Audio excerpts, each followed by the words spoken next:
আসসালামু আলাইকুম। সংবাদে আপনাদের সবাইকে স্বাগত জানাচ্ছি। আমি ফিরোজ তোহা। শুরুতেই সংবাদ শিরোনাম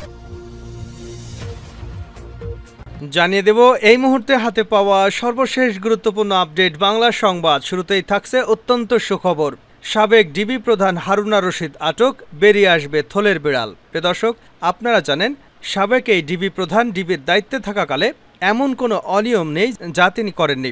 অপহরণ, গুম, খুন, রাজনৈতিক নেতাদের উপর হামলা, ছাত্রদের উপর হামলা সবই করেছেন তিনি।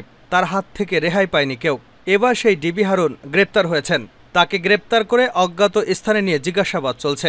রোববার শাহজালাল আন্তর্জাতিক বিমানবন্দর থেকে তাকে আটক করে নিয়ে যায় রাষ্ট্রীয় একটি সংস্থা। সেটি পুলিশ, র্যাব নাকি অন্য কোনো আইনশৃঙ্খলা রক্ষাকারী বাহিনীর সদস্য তা নিশ্চিত হওয়া যায়নি। এই ডিবি প্রধান কিছুদিন আগে 6 সমন্বয়ককে তুলে নিয়ে গিয়েছিল। তাদেরকে তুলে নিয়ে কঠিন নির্যাতন করে বিবৃতি নেওয়া হয়েছিল। এবার ফাঁদে আটকা পড়লেন ডিবি হারুন। এবারে জানাবো জাতীয় সংসদ বিলুপ্ত করেছেন রাষ্ট্রপতি। আজ মঙ্গলবার বিকাল ৩টার দিকে রাষ্ট্রপতি মোহাম্মদ শাহাবুদ্দিন চুপ্পু সংসদ বিলুপ্তি ঘোষণা করেছেন। জানাবো সাবেক মন্ত্রী জুনায়েদ আহমেদ পলককে হজরত শাহজালাল আন্তর্জাতিক বিমানবন্দরে আটক করা হয়েছে। মঙ্গলবার তাকে আটক করা হয়। জানা গেছে বিমানবন্দরের কর্মকর্তা কর্মচারীরা তাকে আটক করেছে। পরে তাকে হেফাজতে নিয়েছে আইনশৃঙ্খলা রক্ষাকারী বাহিনী। এই পলক কিছুদিন আগে ইন্টারনেট নিয়ে জাতির সাথে কি তামাশাই না করেছে। একবার ফেসবুক বন্ধ, একবার টিকটক বন্ধ, একবার ইউটিউব বন্ধ। একবার বলেন ক্যাশ সার্ভার পুড়ে গেছে, আবার বলেন ইচ্ছা করে বন্ধ করে রেখেছি। এভাবে জাতির সঙ্গে নাটক করেছেন জুনায়েদ আহমেদ পলক। এবার ধরা পড়েছেন আইনশৃঙ্খলা রক্ষাকারীর বাহিনীর হাতে। এদিকে কর্মবিরতিতে মাঠ পর্যায়ের পুলিশ। শেখ হাসিনা সরকারের পতনের দাবিতে সম্প্রতি ছাত্র জনতার সঙ্গে পুলিশ ও আওয়ামী লীগ নেতাকর্মীদের সঙ্গে সংঘর্ষে আন্দোলনকারীদের পাশাপাশি অনেক পুলিশ সদস্য নিহত হয়েছেন। ঢাকাসহ দেশের বিভিন্ন জেলায় কয়েকশো থানা ও পুলিশ স্থাপনা অগ্নিসংযোগ ও ভাঙচুর করা হয়েছে। সরকার পতন ও দেশত্যাগের পর থেকে আতঙ্কে ও জীবনের নিরাপত্তাহীনতায় ভুগছে পুলিশ সদস্যরা। গতকাল সোমবার সরকার পতনের পর পুলিশ সদর দপ্তরে অগ্নিসংযোগ করা হয়েছে। এমন অবস্থায় জীবনের শঙ্কায় 9 দফা দাবি জানিয়ে কর্মবিরতি ঘোষণা করেছে বাংলাদেশ পুলিশের অধস্তন কর্মচারী সংগঠন বাংলাদেশ পুলিশ অ্যাসোসিয়েশন। জানিয়ে দেব তারেক রহমান কবে ফিরবেন, যা জানালেন মির্জা ফখরুল। বিএনপির মহাসচিব মির্জা ফখরুল ইসলাম আলমগীর বলেছেন, আমি দৃঢ়তার সঙ্গে বলতে চাই যে 24 ঘন্টার মধ্যে নির্দলীয় সরকার গঠনের কাজ সমাধান করতে হবে।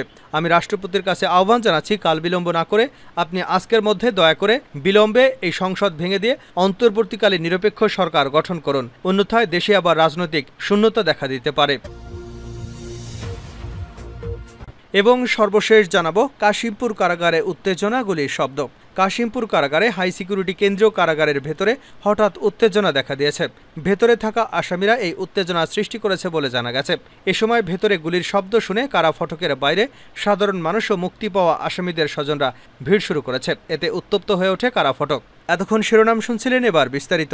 প্রিয় দর্শক, আপনি যদি এই চ্যানেলে নতুন হয়ে থাকেন, ভিডিওটি দেখতে দেখতে চ্যানেলটি সাবস্ক্রাইব করে আমাদের সঙ্গেই থাকুন। আর এই ভিডিও সম্পর্কে আপনি আপনার মূল্যবান মতামতটি কমেন্ট বক্সে জানিয়ে দিন। আর হ্যাঁ প্রিয় দর্শক, জানিয়ে দিন ভিডিওটি কোথা থেকে দেখছেন। সাবেক ডিবি প্রধান হারুন আটক, বেরিয়ে আসবে থলের বিড়াল। ঢাকা মহানগর পুলিশের ডিএমপির অতিরিক্ত কমিশনার ক্রাইম হারুনা রশিদকে আটক করা হয়েছে। তাকে অজ্ঞাত স্থানে নিয়ে জিজ্ঞাসাবাদ চলছে। রোববার শাহজালাল আন্তর্জাতিক বিমানবন্দর থেকে তাকে আটক করে নিয়ে যায় রাষ্ট্রীয় একটি সংস্থা। সেটি পুলিশ, র্যাব নাকি অন্য কোনো আইনশৃঙ্খলা বাহিনীর সদস্য তা নিশ্চিত হওয়া যায়নি। সূত্র জানায়, কার নির্দেশে ডিবি প্রধান থাকা অবস্থায় হারুনা রশিদ বৈষম্য বিরোধী ছাত্র আন্দোলনের 6 সমন্বয়ককে তুলে নিয়ে আটক রেখেছিলেন। তাদের কাছ থেকে জোর করে বিবৃতি আদায় করেছিলেন। ছাত্র জনতার আন্দোলন দমনে নির্বিচারে ঘরে ঘরে ডিবি পুলিশ পাঠিয়ে মানুষ তুলে আনার কাজটি করেছেন। রাজনৈতিক সহ জনগণের সঙ্গে বেপরোয়া আচরণ করেছেন সেটি জানার চেষ্টা করা হচ্ছে। 6 সমন্বয়কের সঙ্গে দেখা করতে গেলে সাবেক স্বরাষ্ট্র প্রতিমন্ত্রী সোহেল তাজকে দেখা করতে দেননি অতিরিক্ত আইজিপি হারুন। তখন বলেছিলেন, ঊর্ধ্বতন কর্তৃপক্ষের নির্দেশ ছাড়া দেখা করা সম্ভব নয়। তাদের কবে ছাড়া হবে জানতে চাইলে বলেছিলেন, ঊর্ধ্বতন কর্তৃপক্ষ যখন নির্দেশ দেবেন তখন ছাড়া হবে। সেই ঊর্ধ্বতন কর্তৃপক্ষকে সেটাও হারুনের কাছে জানার চেষ্টা করা হচ্ছে। হারুন এডিশনাল এসপি থাকার সময় 2011 সালের 6 জুলাই সংসদ ভবনের সামনে তৎকালীন বিরোধী দলীয় চিফ হুইপ জয়নুল আবেদিন ফারুককে শারীরিকভাবে হেনস্থা করেছিলেন। জাতীয় সংসদ বিলুপ্ত ঘোষণা করেছেন রাষ্ট্রপতি। জাতীয় সংসদ বিলুপ্ত করা হয়েছে। আজ মঙ্গলবার বিকাল ৩টার দিকে রাষ্ট্রপতি মোহাম্মদ শাহাবুদ্দিন সংসদ বিলুপ্ত ঘোষণা করেন। রাষ্ট্রপতির কার্যালয়ে প্রেস বিজ্ঞপ্তিতে জানানো হয়েছে, রাষ্ট্রপতি মোহাম্মদ শাহাবুদ্দিনের সাথে ৩ বাহিনীর প্রধান, বিভিন্ন রাজনৈতিক দলের নেতৃবৃন্দ, সুশীল সমাজের প্রতিনিধি ও বৈষম্য বিরোধী ছাত্র আন্দোলনের নেতৃবৃন্দের বৈঠকের সিদ্ধান্তের পরিপ্রেক্ষিতে জাতীয় সংসদ বিলুপ্ত করা হয়েছে। এর আগে বিকাল ৩টার মধ্যে সংসদ ভাঙার আলটিমেটাম দেয় বৈষম্য বিরোধী ছাত্র আন্দোলন। এক ভিডিও বার্তায় আন্দোলনের সমন্বয়ক নাহিদ ইসলাম বলেন, গণঅভ্যুত্থানের পরেও ফ্যাসিস্ট সরকারের সংসদ বিলুপ্ত করা হয়নি। আজ মঙ্গলবার বিকাল ৩টার মধ্যে সংসদ ভাঙা না হলে আগামীকাল কঠোর কর্মসূচি ঘোষণা করা হবে। বিপ্লবী ছাত্র জনতাকে প্রস্তুত থাকার আহ্বান জানাচ্ছি। উল্লেখ্য, সোমবার দুপুর ২:৩০টায় বঙ্গভবন থেকে একটি সামরিক হেলিকপ্টারে শেখ হাসিনা উড্ডয়ন করেন। এ সময় তার ছোট বোন শেখ রেহানাও সঙ্গে ছিলেন। বার্তা সংস্থা এপির প্রতিবেদনে বলা হয়, শেখ হাসিনা ও তার ছোট বোন শেখ রেহানা নিরাপদ স্থানে চলে গেছেন। শেখ হাসিনা যাওয়ার আগে একটি ভাষণ রেকর্ড করে যেতে চেয়েছিলেন, তবে তিনি সে সুযোগ পাননি। বিমানবন্দরে জোনায়েদ আহমেদ পলক আটক। সাবেক মন্ত্রী জোনায়েদ আহমেদ পলককে হজরত শাহজালাল আন্তর্জাতিক বিমানবন্দরে আটক করা হয়েছে। মঙ্গলবার তাকে আটক করা হয়। জানা গেছে, বিমানবন্দরের কর্মকর্তা কর্মচারীরা তাকে আটক করেছেন। পরে তাকে হেফাজতে নিয়েছে আইনশৃঙ্খলা রক্ষাকারী বাহিনী। বিমানবন্দরের একটি সূত্র জানিয়েছে, শাহজালাল আন্তর্জাতিক বিমানবন্দরের ভিআইপি লাউঞ্জে অপেক্ষায় ছিলেন পলক। এ সময় বিমানবন্দরের কর্মচারীরা তাকে ভিআইপি লাউঞ্জে আটকে রাখেন। পরে বিমান বাহিনীর কর্মকর্তারা এসে তাকে আটক করেন। ছাত্র জনতার আন্দোলন শুরু হবার পর থেকে গা ঢাকা দিয়েছিলেন পলক। তিনি আছেন কিনা তা নিয়েও গুঞ্জন ছিল। এমন অবস্থার মধ্যে বিমানবন্দরে আটক হলেন তিনি। কর্মবিরতিতে মাঠ পর্যায়ের পুলিশ।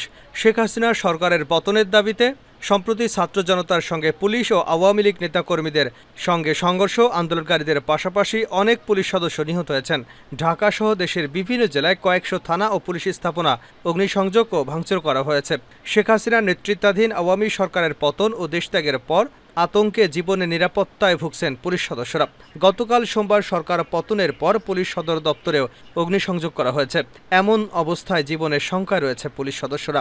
৯ দফা দাবি জানিয়ে কর্মবিরতি ঘোষণা দিয়েছে বাংলাদেশ পুলিশের অধস্তন কর্মচারী সংগঠন বাংলাদেশ পুলিশ অ্যাসোসিয়েশন। মঙ্গলবার দুপুরে সংগঠনটির পক্ষ থেকে এক প্রেস বিজ্ঞপ্তিতে বলা হয়েছে, গত ৫ই আগস্ট বাংলাদেশ সরকারের সাবেক প্রধানমন্ত্রী শেখ হাসিনা পদত্যাগ করবার পর থেকে সারা দেশে পুলিশ সদস্যদের উপর অতর্কিত হামলা, পুলিশ সদস্য সহ খুনসহ স্থাপনা ভাঙচুর, অগ্নিসংযোগের ঘটনা ঘটেছে। দেশে প্রায় ৪৫০টি থানা আক্রমণ করে অগণিত পুলিশ সদস্যকে হত্যা করা হয়েছে, যা সন্ত্রাসী কার্যক্রমে শামিল। এহেন পরিস্থিতিতে পুলিশ সদস্যদের নিরাপত্তার স্বার্থে বাংলাদেশ পুলিশের অধস্তন কর্মচারী সংগঠন আজ ৬ আগস্ট থেকে দেশব্যাপী অনির্দিষ্টকালের জন্য কর্মবিরতি ঘোষণা করছে। নাম প্রকাশ না করার শর্তে একাধিক কর্মকর্তা জানান, বাংলাদেশ পুলিশ সরকারের অধীনস্থ একটি প্রতিষ্ঠান। সরকার যা করতে বলবে পুলিশ তাই করতে বাধ্য। এখানে পুলিশ সদস্যদের নিজস্ব ভূমিকা রাখার সুযোগ কম। ফলে পুলিশ সদস্যরা সরকারের আদেশে অনেক অনৈতিক কাজ করেছে। জনসাধারণের সঙ্গে পুলিশ অন্যায় করেছে, এটা ঠিক, তবে সেটা নির্দিষ্ট কিছু পুলিশ সদস্য, সবাই নয়। পুলিশের আরেক সদস্য বলেন, ঊর্ধ্বতন কর্মকর্তারা মাঠ পর্যায়ের সদস্যদের মাঠে নামিয়ে এখন তারা আত্মগোপনে রয়েছেন। তাদের পক্ষ থেকে কোনো বার্তা পাচ্ছে না। ওই সকল পুলিশ কর্মকর্তাদের প্রকাশ্যে এনে এর জবাব দিতে হবে। ক্ষোভ প্রকাশ করে আরেকজন পুলিশ সদস্য বলেন, ঊর্ধ্বতন কর্মকর্তাদের কারণে আজ এই বিভীষিকাময় অবস্থা।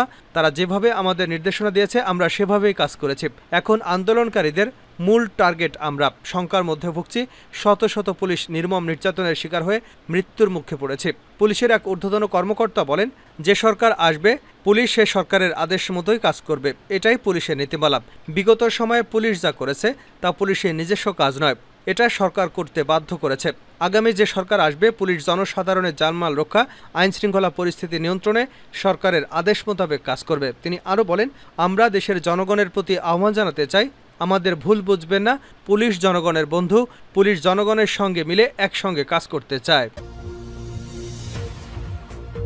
তারেক রহমান কবে ফিরবেন যা জানালেন মির্জা ফখরুল। বিএনপির মহাসচিব মির্জা ফখরুল ইসলাম আলমগীর বলেছেন, আমি দৃঢ়তার সঙ্গে বলতে চাই যে ২৪ ঘন্টার মধ্যে নির্দলীয় সরকার গঠনের কাজ সমাধান করতে হবে। আমি রাষ্ট্রপতির কাছে আহ্বান জানাচ্ছি, কাল বিলম্ব না করে আপনি আজকের মধ্যে দয়া করে এই সংসদ ভেঙে দিয়ে অন্তর্বর্তীকালীন নিরপেক্ষ সরকার গঠন করুন, অন্যথায় দেশে আবার রাজনৈতিক শূন্যতা দেখা দিতে পারে। আজ মঙ্গলবার অন্তর্বর্তীকালীন সরকার গঠন করবার জন্য রাষ্ট্রপতির প্রতি আহ্বান জানিয়েছেন মির্জা ফখরুল ইসলাম আলমগীর। তিনি চেয়ারপারসনের কার্যালয়ে স্থায়ী কমিটির বৈঠকের পর বিএনপির মহাসচিব এক সংবাদ সম্মেলনে এমন আহ্বান জানান। তারেক রহমান কবে ফিরবেন এমন প্রশ্নের জবাবে ফখরুল ইসলাম আলমগীর বলেন, তারেক রহমান যখনই মনে করবেন হি ক্যান কাম ব্যাক। আমরা তাকে অলরেডি অনুরোধ জানিয়েছি যে দ্রুত চলে আসেন, সেই ব্যবস্থা হবে ইনশাল্লাহ। খালেদা জিয়ার প্রসঙ্গে তিনি বলেন, ম্যাডাম সবাইকে প্রথমে যে বলেছেন সবাইকে শান্ত হতে বলেন। এখানে এমন কোনো পরিস্থিতি তৈরি যেন না হয় যাতে অর্জিত বিজয় ছিনিয়ে নিয়ে যায় কেউ। খালেদা কবে নাগাদ জনসমক্ষে আসবেন প্রশ্ন করা হলে বিএনপির মহাসচিব বলেন, আপনারা জানেন ম্যাডাম খুবই অসুস্থ, আমি গতকাল তাকে দেখতে গিয়েছিলাম। সুতরাং যখনই তিনি ফিট মনে করবেন, সুস্থ বোধ করবেন, তখন তিনি জনগণের সামনে উপস্থিত হবেন। কাশিমপুর কারাগারে উত্তেজনা, গুলির শব্দ। কাশিমপুর হাই সিকিউরিটি কেন্দ্রীয় কারাগারের ভেতরে হঠাৎ উত্তেজনা দেখা দিয়েছে। ভেতরে থাকা আসামিরা এই উত্তেজনা সৃষ্টি করেছে বলে জানা গেছে। এ সময় ভিতরে গুলির শব্দ শোনা গেছে। কারা ফটকের বাইরে সাধারণ মানুষ ও মুক্তি পাওয়া আসামিদের স্বজনরা ভিড় করেছে। এতে উত্তপ্ত হয়ে ওঠে কারা ফটক। মঙ্গলবার দুপুর 1:30 দিকে ঘটনা ঘটে। খবর পেয়ে সেনাবাহিনীর সদস্যরা গিয়ে পরিস্থিতি নিয়ন্ত্রণে নিয়েছে। জানা গেছে, ওই দিন সকাল থেকে কাশিমপুর কারা ফটকে জামিনে মুক্ত আসামিদের স্বজনরা অপেক্ষা করছিলেন। দুপুরের দিকে কারাগারের ভেতরে উত্তেজনা দেখা দেয়। এ সময় গুলির শব্দ শুনতে পায় বাহিরে থাকা লোকজন। পরে বাহিরে থাকা স্বজনরা উত্তেজিত হয়ে ওঠে। খবর পেয়ে সেনাবাহিনীর টহলরত সদস্যরা দ্রুত ঘটনাস্থলে গিয়ে পরিস্থিতি নিয়ন্ত্রণ করেন। সেনাবাহিনীর গাজীপুর জোনের আর্টিলারি ব্রিগেড মেজর হায়দার বলেন, সেখানে পরিস্থিতি নিয়ন্ত্রণের জন্য সেনাবাহিনী মোতায়েন করা হয়েছে। পরিস্থিতি এখন স্বাভাবিক রয়েছে।